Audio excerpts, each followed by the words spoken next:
খবর 24 সাথে আপনাকে স্বাগত। নতুন নতুন খবর জানার জন্য আমাদের চ্যানেলে চোখ রাখুন। পকেটে নগদ টাকা আর কজনেরই বা থাকে, এখন ভরসা অনলাইন পেমেন্টেই। গুগল পে, ফোনপে দিয়েই চলছে যাবতীয় খরচ। চায়ের ভাঁড় থেকে লাখ লাখ টাকার লেনদেন সবই এখন অনলাইন পেমেন্টই সেরে ফেলা যায়।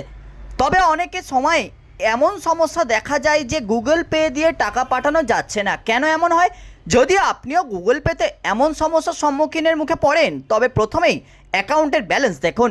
নেটওয়ার্কের কোনো সমস্যা হচ্ছে কি না তাও একবার দেখে নিন। যদি দেখেন যে ব্যালেন্স তো রয়েছে, ব্যাংকেরই সমস্যা নেই, তাহলে কেন টাকা যাচ্ছে না? এক্ষেত্রে এমনও হতে পারে যে আপনি এনপিসিআই লিমিট পার করে গেছেন। এনপিসিআই এর নিয়ম ও গুগল পেতে লেনদেনের সমস্যার কারণ: এক, যদি 24 ঘন্টার মধ্যে আপনার ইউপিআইতে লেনদেনের সীমা পার হয়ে যায়, তবে গুগল পেতে লেনদেন আটকে যেতে পারে। সাধারণত 1,00,000 টাকা সীমা থাকে ইউপিআই লেনদেনের ক্ষেত্রে, কিছু ক্ষেত্রে 2,00,000 টাকাও লিমিট হয়ে থাকে লেনদেনের জন্য। 2, যদি 24 ঘন্টার মধ্যে 10 বার লেনদেন হয়ে যায়, তবে গুগল পেতে লেনদেন আটকে যেতে পারে।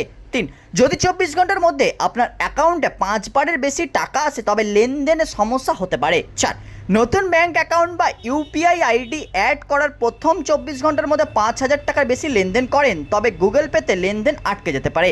6, যদি 30 দিনের মধ্যে 100 বারেরও বেশি লেনদেন করেন, তবে গুগল পে দিয়ে টাকা পাঠাতে সমস্যা হতে পারে। 7, যদি দিনে 10 টাকার কম লেনদেনের 20 বারের বেশি করেন, তবে ইউপিআই পেমেন্টে সমস্যা হতে পারে। ব্যুরো রিপোর্ট, খবর 24/7।